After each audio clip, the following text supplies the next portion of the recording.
Can you go into detail about universal basic income for me? Has this been tried anywhere? What were the results? EBI is one of the topics where there's a solid body of historical experiments plus some recent results worth pulling in. Let me check on the latest findings before I lay it all out. So basically, in my opinion, with the advancement of robotics and AI, we're actually entering a new era, sort of. For so long,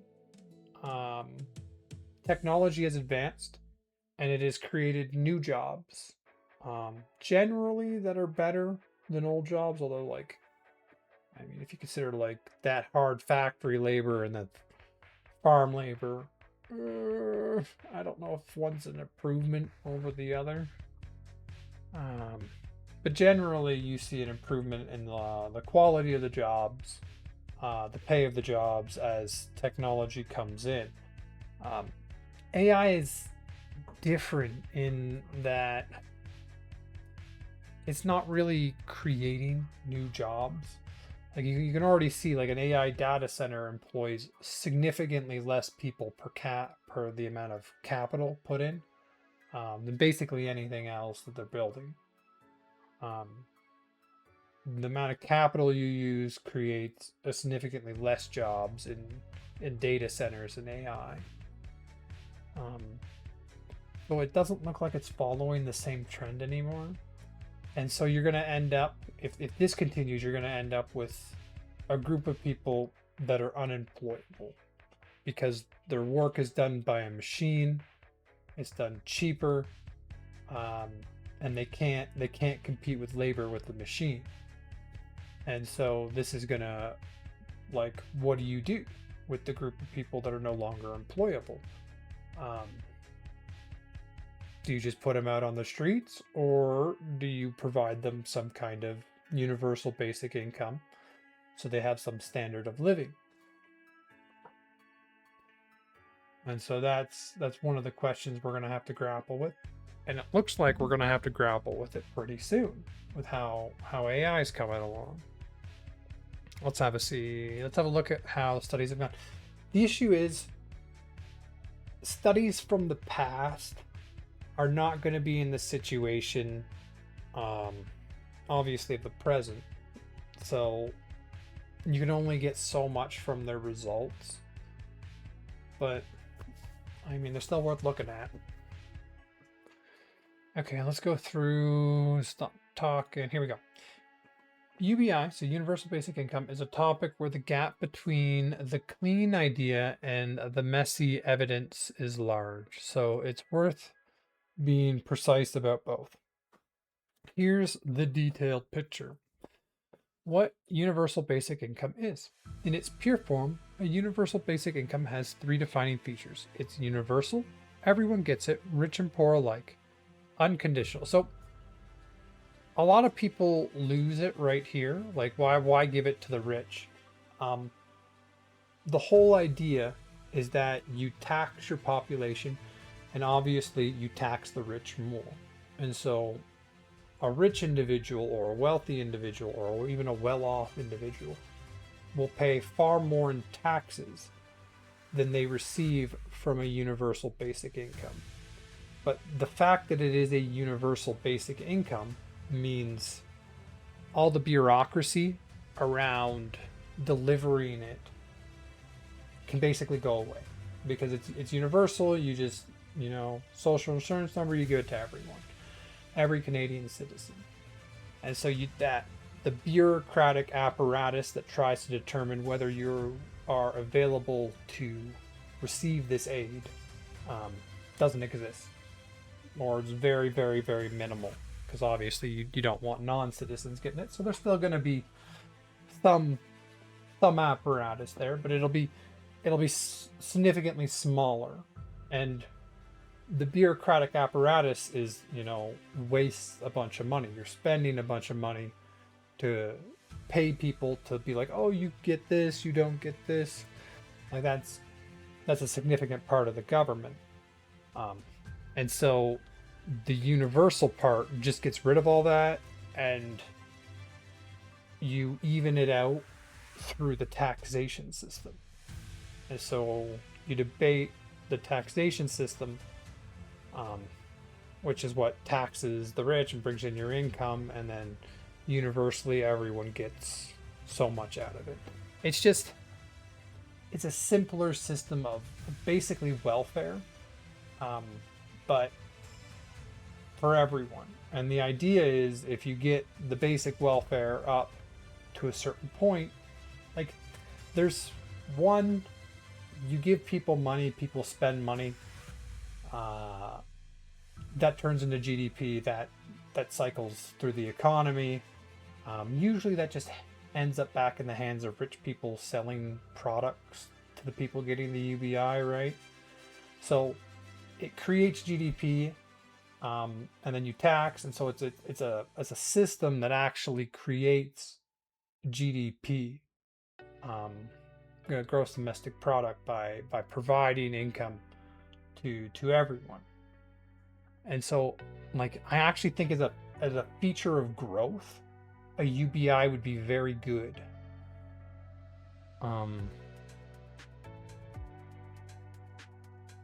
Yeah, you provide it to the rich and poor alike. Okay. Unconditional, no work requirements, no means test, no strings. I'd say Canadian citizen, right? UBI, Universal Basic Income, you provide to the citizens of your country. So there would be one condition, but as long as you're a Canadian citizen, then there's no conditions. And a regular cash payment, not a voucher, not a one-time grant. Yes, this is important, because once something is regular, like in Alberta, I think they're giving out like the government in Canada has this thing where, oh, people are struggling, we're going to give you slight relief in this way or slight relief in that way, but it's always temporary, and it's always like one-time thing, or they'll give it to you over a couple months or something. I think the government of Alberta is giving out like $100 gas checks or something right now, and so you can apply and get $100 because of the gas revenues or something. I don't know, but it's like, it's a small inconsistent thing. As soon as you make something regular, people can plan around it, and as soon as people can plan around it, that is when you see lives being able to be changed. The philosophical appeal is that it sets an income floor below which no one can fall, while avoiding the bureaucratic stigma and welfare trap disincentives. Okay, so right there, avoiding the bureaucracy, which, I mean, can be a mess. Stigma. So this is something that Vienna in Austria, they had a housing welfare system, and they managed to they provided housing assistance to a majority of citizens. Like, based off your income, you got a different level of assistance, but because they were able to provide it to a majority of citizens, they were able to remove the stigma from it. And as soon as they did that, it saw widespread support from everyone. Like in the democracy, it saw widespread support because it assisted a majority of people. So if a majority of people can benefit from it, then it will experience support, obviously. And so a universal basic income that everyone gets, there's no reason why you can't remove the stigma, because you give it to everyone, and then everyone will support it. The welfare trap disincentive. So this is one of those things where someone on welfare, if they make money, they get less welfare. And so they actually end up in a situation where they're incentivized to not try and make money. And so just doing a small job or picking up something small that could lead them into like learning about and starting a small business and then not being on welfare because they now have their own income. This doesn't happen because the welfare traps them. They don't want to have any kind of income because then their welfare will be affected. And so that actually a lot of welfare systems create a disincentive program to trying to improve your situation. And so this system, because it's unconditional and it's universal, completely ignores that entirely. Like the only downside is I assume anything from the UBI is considered income and income is taxed. So in that way you still have to pay, but there's nothing like the normal welfare trap disincentives of conditional programs under traditional welfare. Earning $1 often claws back nearly $1 in benefits, creating a powerful disincentive to work, whereas a true UBI, whereas a true universal basic income you keep regardless. Yeah. Here's the crucial caveat. Okay, one second. What do I got my news politic? Okay, we're good there. Here's the crucial caveat that most coverage glosses over. Almost nothing that's being tried is actually UBI. Oh. I had an issue. Like there's something in my mind that like that's probably it's probably not been done right. Like you look at communism around the world, and everywhere that says they're communist, they're very not communist. Like they did not do communism right anywhere. We have not seen a society that actually tried it. Now, I personally don't think that's the way to go. Some mix of communism and capitalism with a capitalist society and a government that ensures the society works for everyone is ideal, but we have never seen true communism anywhere. So I'm guessing we've also not seen a true UBI done anywhere. Real world experiments are nearly always guaranteed income or negative income tax pilots, targeted at low income people, time limited, usually 1 to 3 years, and small sample. All of these are just like,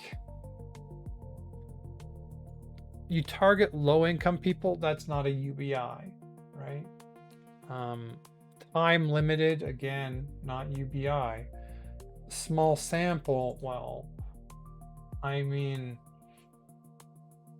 the positive effects I see from a UBI only happen when it's done across the whole population, right? Like the stigma aspect of it is important to get rid of, and you only get rid of that if it's done across the wide, or in this case, the entire population. That matters enormously for interpretation because a temporary payment to a poor subset behave very differently from a permanent payment to everyone. Exactly. Yeah. And so we're not going to see an experiment on that. And that is what a UBI is. A time limit pilot can capture inflation effects, labor market wide shifts, or how people behave when they know the money is permanent. Oh, limited time pilot can't capture inflation effects, labor market wide shifts, or how people behave when they know the money is permanent, keeping the distinction in mind for everything below. All right, we can still learn something from the experiments.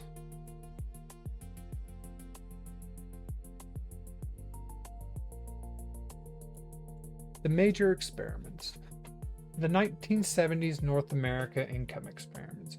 The US ran 4 large negative income tax RCTs: New Jersey, rural Iowa, North Carolina, Gary, and the big Seattle / Denver SIME / DIME experiment. Between 1968 and 1980, Canada ran its famous parallel McCum in Dupin, Manitoba, where an entire town was eligible. These were methodology serious for their era. The headline finding was a modest reduction in work hours, concentrated among secondary earners, married women, and teenagers. So basically, secondary earners, married women, and teenagers saw a reduction in work hours. Okay. The later, mostly because they stayed in school longer.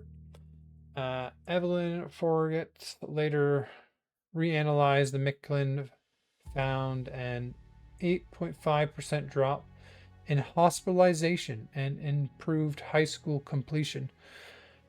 Politically damning earlier claim that SLIME/DIME increased divorce rate was later largely debunked as a statistical artifact, but it helped kill US political momentum at the time.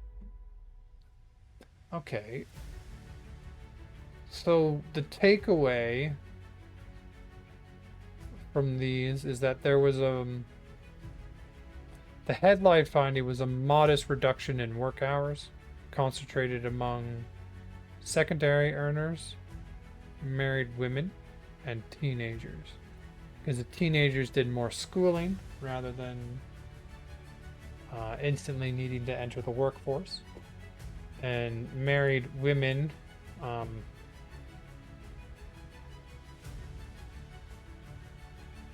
I assume they made less than their husbands in this time frame, generally speaking.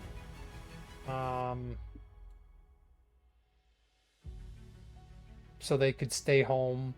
If you suddenly had an income, suddenly you didn't need two people working, and so someone could stay home as a full-time parent, and generally that would be the woman, right? And so that's why we saw that as they got, because if you were a couple and you were all getting a universal basic income, the family would have more income. Less likely you need the secondary income, and therefore the wife got to stay at home. Okay. I assume maybe it'll go more into that. The Alaska Permanent Fund is the closest thing to a real permanent universal dividend anywhere. Since 1982, every Alaskan resident has received an annual payment from oil revenue investment returns, typically 1 to 2,000, occasionally higher. Because it's universal and permanent, it's the best natural experiment we have. Okay, so you're looking at like $150 a month. I mean, that's not nothing. And studies, notably Jones and Marchus, found it did not reduce overall employment. Okay? Though it slightly increased part-time work.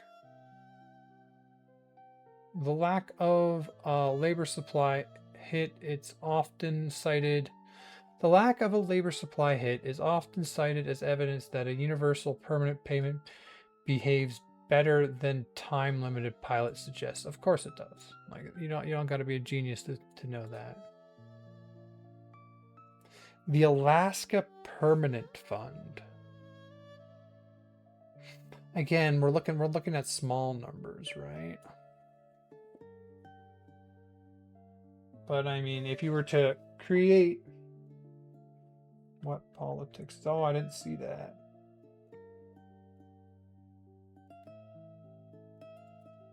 Oh, I got this.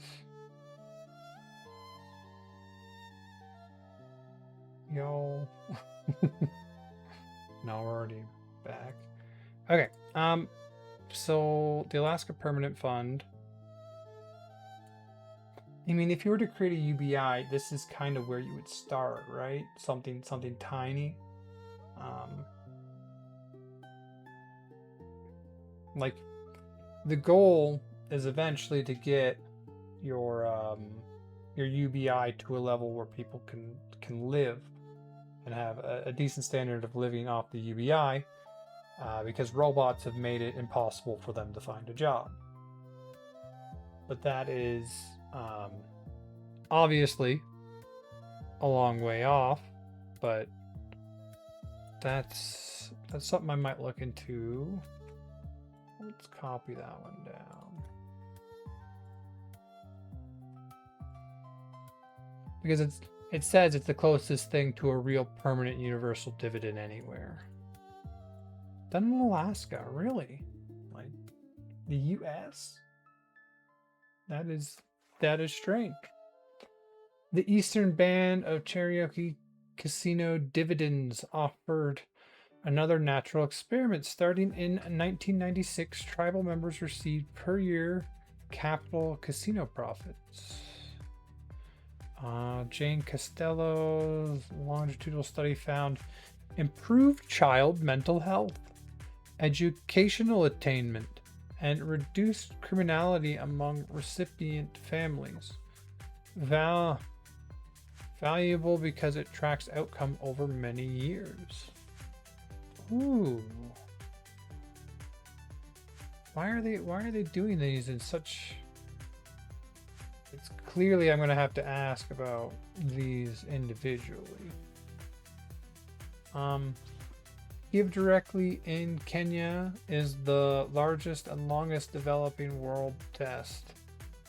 12-year RCT comparing a long-term basic income against short-term transfers and lump sums.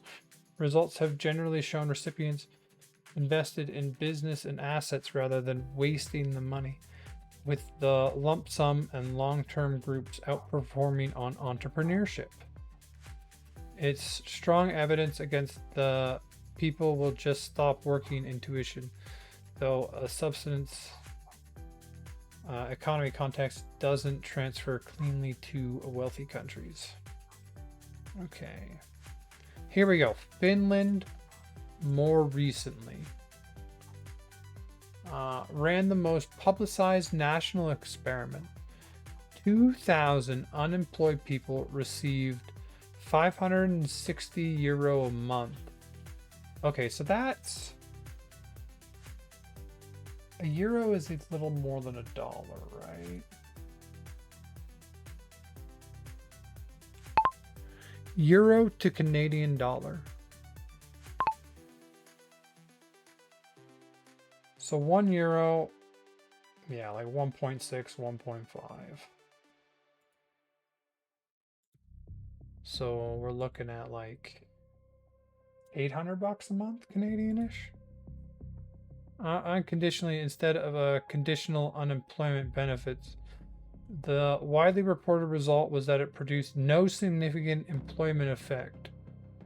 I mean, they're giving it to the people that are already unemployable, right? The widely reported result was that it produced no significant employment effect. A small positive bump appeared in year 2, likely confounded by a separate benefit reform, but a clear, large improvement in well-being. Recipients reported less stress, better mental health, and more trust. The lesson many drew: the money didn't turn people into either layabouts or go-getters, but it made them measurably less miserable. I mean, that's nice. Everyone likes being measurably less miserable.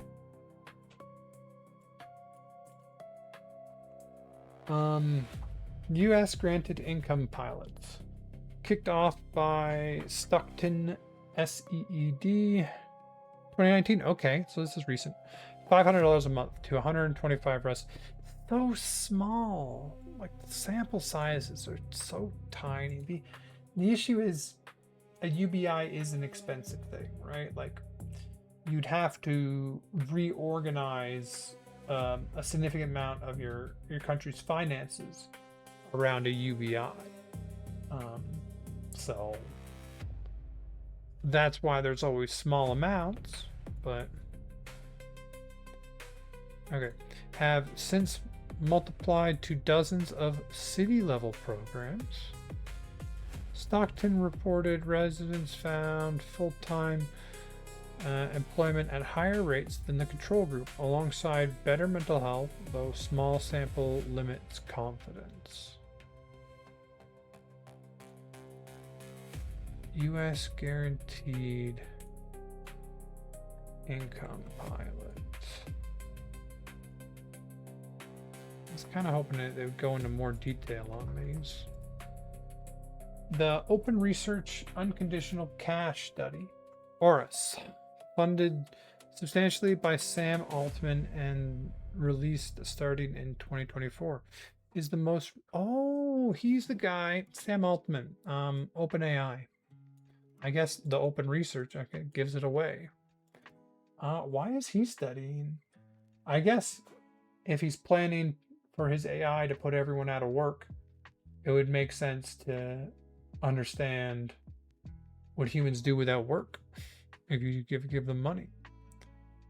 It is the most rigorous U.S. evidence to date and the most relevant to your question because the results are recent and genuinely informative. It was a proper RCT, 3,000 participants in Illinois and Texas, with 1,000 receiving 1,000 monthly for 3 years against a control group receiving 50 a month. I mean, like, at least you give them something in the control group, better than nothing. The other ones are giving them nothing in the control group.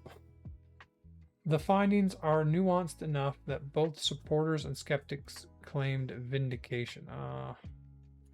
I mean, I'm always like, why is Sam Altman doing it? On work, the transfer caused total individual income, excluding the transfers, to fall by about... Okay, let's read this again.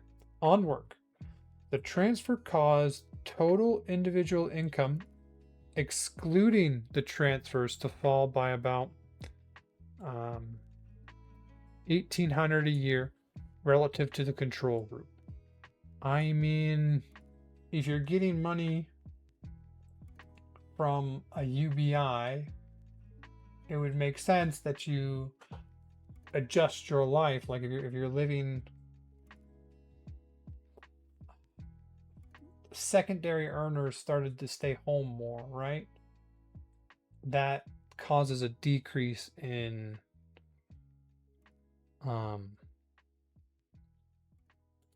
it will cause a decrease in the amount of income from the group.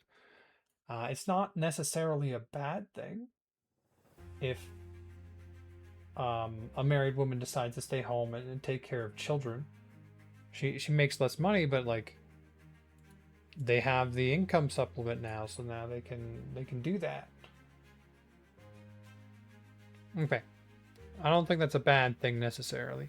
And about a 4.1% percentage point decrease in labor market participation. Again, you kids staying in school longer because they have an income. Married women staying home, take care of children. Makes sense. With a 1.3 to 1.4 hour per week reduction in labor hours, with participants partners reducing their hours worked by a comparable amount.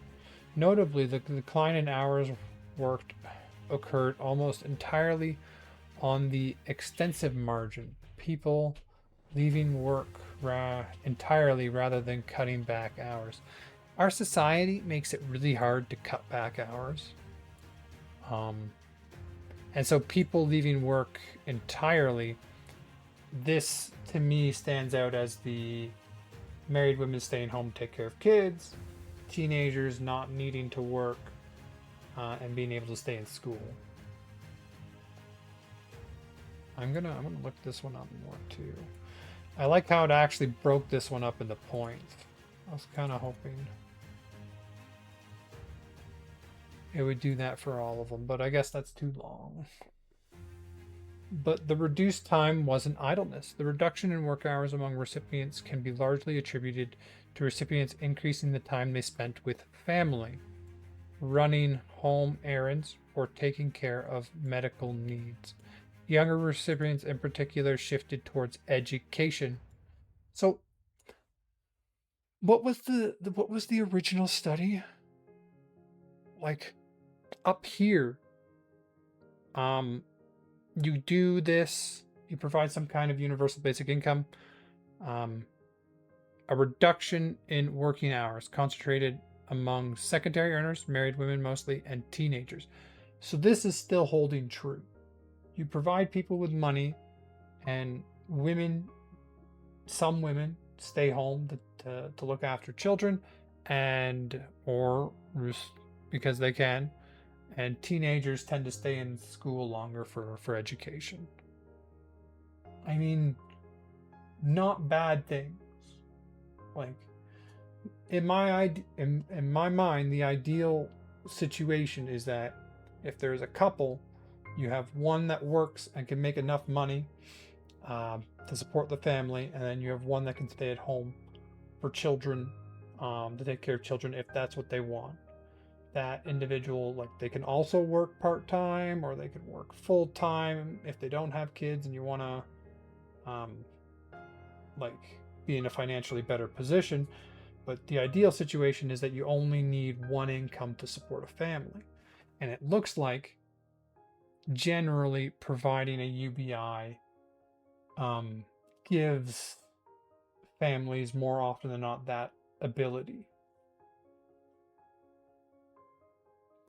Study participants in their 20s spent slightly less time at work, but a majority, I mean, like, slightly less time at work. In today's society, picking your hours is not exactly easy. Like, I don't know about you, but like, you kind of have your schedule set, and sometimes you can choose to do overtime. And maybe if you have an income supplement, you don't have to do overtimes, which is great. You can live off just the 40-hour work week. But you don't have a lot of control over time at work, in my opinion, or in my experience. But a majority of the reduced work time was offset by more time spent on education, while no impact on employment was detected for study participants aged 30 to 40. So, like, they're beating around the bush, in my opinion. In a wealthy society, you should be giving time back to your citizens, so that they can do with it what they please. Some of them will spend more time on education, like this says here. I'm sure some of them will just spend it on leisure, but like that's a hallmark of a wealthy society, allowing people to do with their free time what they will, and giving them more free time. This is why I personally like the idea of a 4-day work week and universal basic income. But our society has not gotten there yet. Maybe we will get there soon. Well, no impact on employment was detected for the participants aged. No impact on employment was detected for study participants aged 30 to 40. So the general working age where they're trying to build up like a nest egg, right? They probably just threw it all into investments and be like, yeah, okay, great, I get to retire sooner. On health, the results were a disappointment for advocates. Cash transfer recipients experienced significantly improved. Cash transfer recipients experienced significant improvements in mental health and stress measures in the first year, but these differences did not persist into year 2 and 3. There were increased in dental and other care utilization, but no measurable effects in physical health. Okay, I mean, like, giving them money isn't gonna just make them healthier. Not really gonna change anything. in my opinion. I mean, I guess that could be expected. In my personal opinion, like generally people spend money, right? And so if you give them additional money, um, they usually just spend money. Most people, from my understanding, live pretty much at their means, and so however much they make, they that's how much they spend.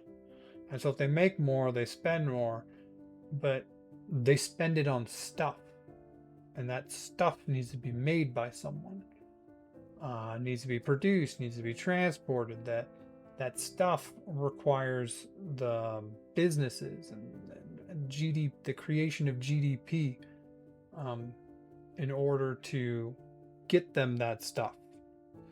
And so I honestly think like a UBI is a GDP hack, um, that they just haven't tried yet.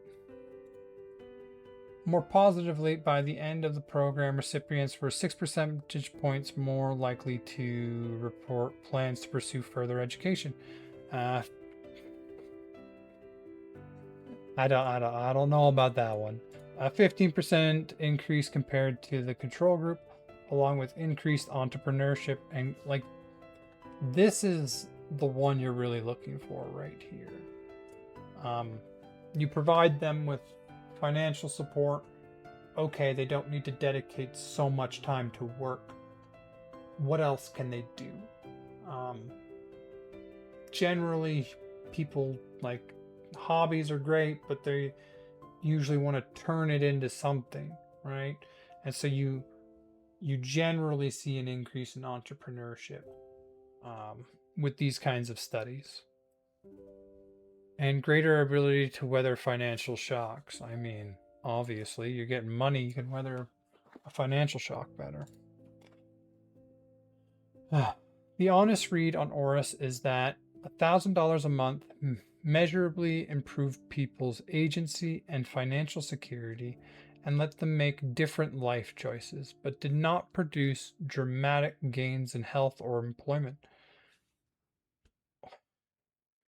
You're never gonna see gains in employment with a UBI like this. Like that's not what it's designed to do. The whole idea is to provide a quality of life for people that can't be employed because the robots took their jobs. That's what you're trying to do with this. Did not produce dramatic gains in health or employment, and did cause a real, if modest, reduction in work. Whether you see single parent working slightly less to spend time with their kids as a cost or a benefit is exactly the value judgment the data can't settle for you. Like, I see that as a benefit. I think personally that we ask a lot from parents, and this is why we see a decline in birth rates, because of how much we ask of parents. It makes it very unappealing to be one. And so giving them time back to spend with their kids, like that's an absolute benefit. We always talk about how parents have to do a better job parenting. Well, give them the time to do it. That's what I think. National scale near UBIs exist too. Accidentally. Like, what is, don't they give people money in Saudi Arabia?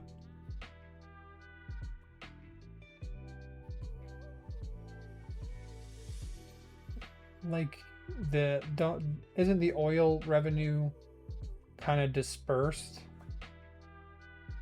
I'll ask after. National scale near UBIs exist too, accidentally.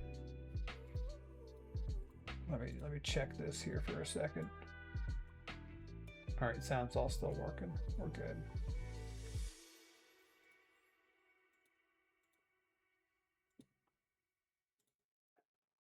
Okay. Iran rolled out a nationwide cash transfer in 2010 to replace fuel subsidies, close to universal in practice. A study by, okay, I can't pronounce that one either, found it did not reduce labor supply overall and may have increased it in services. I mean, I guess you'd see an increase in services. More money, more demand for services. Undercutting fears of mass work withdrawal at national scale. India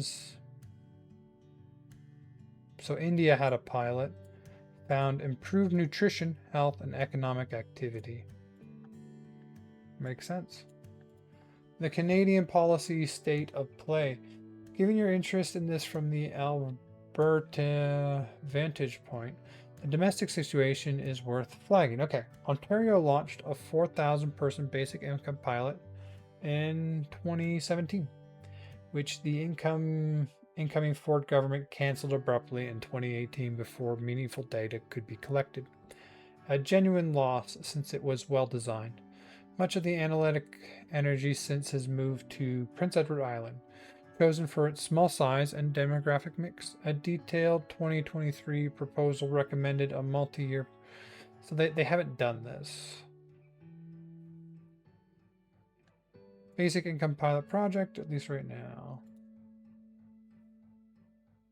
Isn't interested in funding a province's guaranteed basic income pilot. Okay. The federalism problem is the reoccurring obstacle. The Constitution does not assign legislative responsibility for income support to either level of government. They share it, and provinces generally can't finance a guaranteed income alone. PEI's own tax sources would only cover about a quarter to half the costs. Federally, Bill C-223 and Senate Bill S-233 have proposed a national framework for guaranteed livable basic income.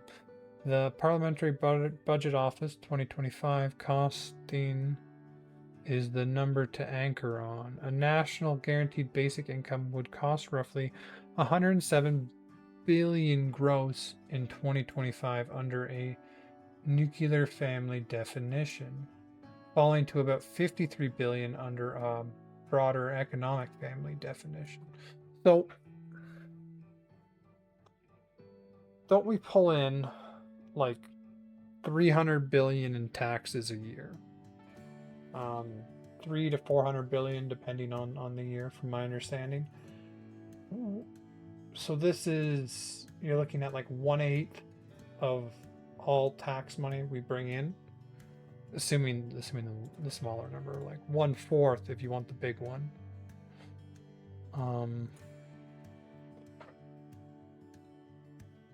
And we usually spend over that, like we have a 40 billion deficit or something yearly.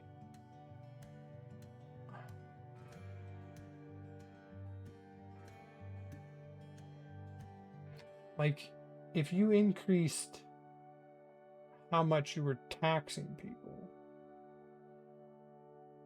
like, you're directly redistributing that tax. So it's not even like you're taking it and then spending on a government service. You're just taking it and then redistributing it. I don't know. The more I think about it, the more I think that this would cause a surge in demand for services.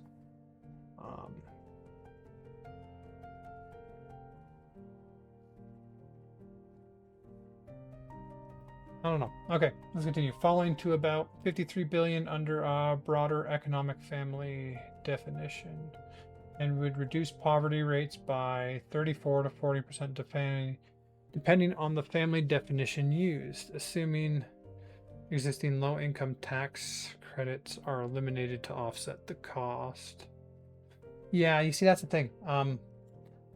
You'd have to eliminate, like, the whole idea is that a lot of the social programs that currently are in effect would essentially just be bundled in to the UBI, that you get the UBI rather than low income tax credits, or you bring the UBI up so that you don't need employment insurance or stuff like that. You could get rid of, if your UBI was high enough, you'd be able to get rid of a lot of the other social services to plug into it. And the whole idea is that because it's universal, you the people that essentially don't need it, because they have a good paying job or a good business or are wealthy, the benefits they feel are offset by the taxes. So their situation doesn't really change, and it only changes for the people that do need it. And for them, the bureaucratic element just disappears because it's universal.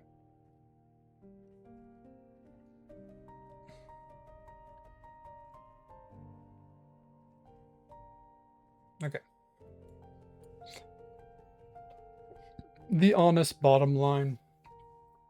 What the accumulated evidence really reasonably supports. Cash transfer reliability reduce poverty and material hardship. Almost by definition, yes. Improve recipient's sense of security and agency. Don't get wasted on drug/alcohol. A consistent finding across context, and produce modest rather than catastrophic work reductions. Okay, so this is what we've been seeing in all of the studies. Concentrated among caregivers, students, and people leaving bad jobs for better fits. What the evidence cannot tell you, and where skeptics have legitimate point, every rigorous study tests a targeted, temporary transfer, not a universal permanent one. The hardest question about real universal basic incomes are generally equilibrium ones the pilot structurally can't answer. What happens to prices and rents when everyone has more money? How labor markets adjust economy-wide? Whether permanence changes behavior more than a 3-year window does. And above all, whether the enormous gross cost is affordable and politically durable. The pilots tell you a lot about how individuals respond to extra cash. They tell you almost nothing about how a whole economy responds to a permanent income floor. That's the real frontier of the debate, and it's why reasonable people who argue on all the experimental findings still disagree sharply about UBI itself. So it brings up some good points. Like, everything that's tested has been limited and for a controlled window, and how things would change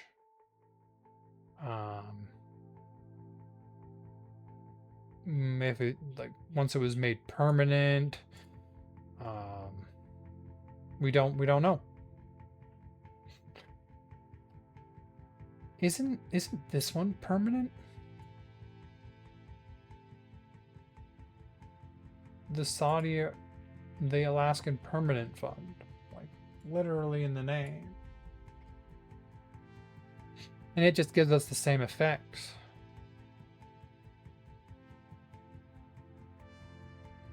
Did not reduce overall employment, though it slightly increased part-time work. So people cutting back hours. Which, I mean, is kind of the purpose of a UBI.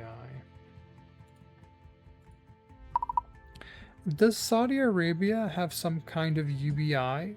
Does it provide oil revenue to its people? If so, can you go into detail there for me? Because that was the other one.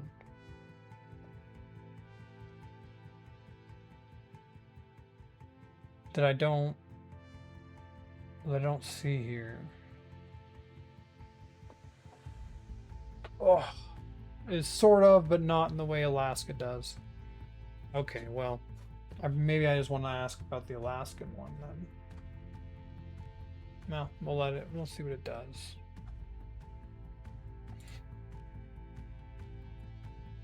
The short answer, no. Saudi Arabia doesn't have a true universal basic income, and it doesn't pay a per capita oil dividend the way Alaska does. But it does channel oil wealth to citizens through a different mechanism, and the closest thing to a direct cash program there is actually moving in the opposite direction from UBI in an interesting way. Let's break it apart. The citizen account, not a UBI. The program people sometimes mistake for Saudi UBI is the Citizen Account Program. SBO. Let's get the actual name for this one.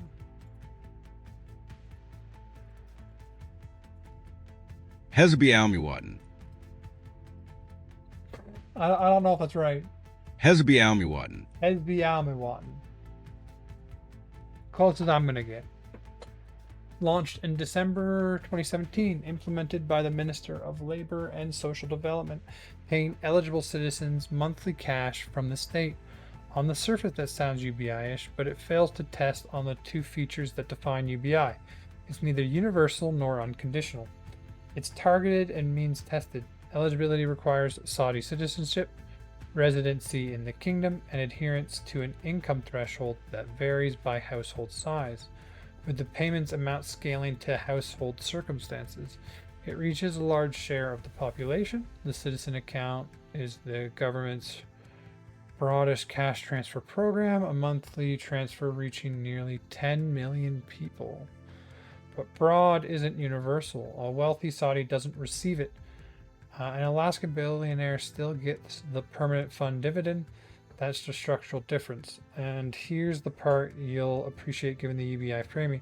The program exists precisely because Saudi Arabia is dismantling its older quasi-universal benefits.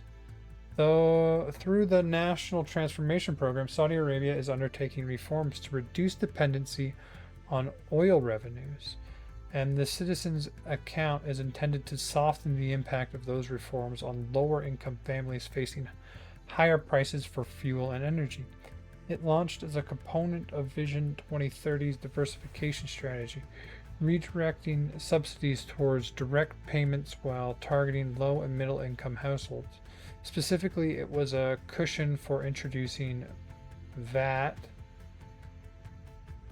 and cutting energy/water subsidies in 2017/18. So conceptually, it's the mirror image of a UBI advocacy. Universal basic income proponents want to replace a messy patchwork of targeted programs with one universal payment.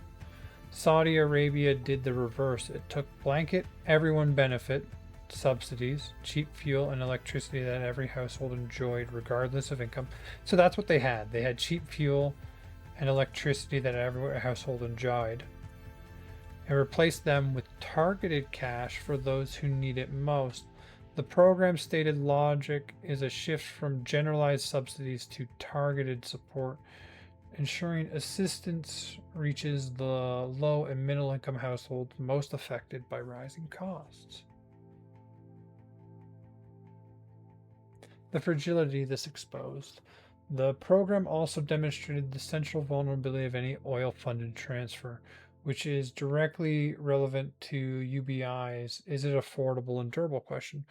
When oil collapsed in 2020 alongside COVID, the cushion itself got cut. The government suspended new applications, imposed payout caps, and revised eligibility, resulting in roughly 2 million benefactors, about half of prior recipients, losing support, reducing monthly payments by about 1 billion rials from March levels. The cuts drew criticism for intensifying strain during a vulnerable period and eroding public tolerance for broader subsidy reform. A payment that vanished when the commodity price drops is the opposite of the secure income floor UBI is supposed to provide. And it's the structural reason even Alaska's dividend, which pays out of investment returns rather than current oil revenue is more durable than a transfer paid straight from the oil budget. So like so if you're looking for a genuine oil funded universal individual dividend, Alaska remains the cleanest real world example with smaller analogs. The Gulf states, Saudi Arabia included, are wealthier per capita but distribute that wealth through subsidies, services, and employment rather than a universal cash payment. And whereas they do pay cash, it deliberately targeted, not universal. So it sounds like they had a more UBI system that provided a benefit to everyone. In this case, the benefit was cheap fuel and electricity. And they removed that in order to provide more targeted benefits to low and middle income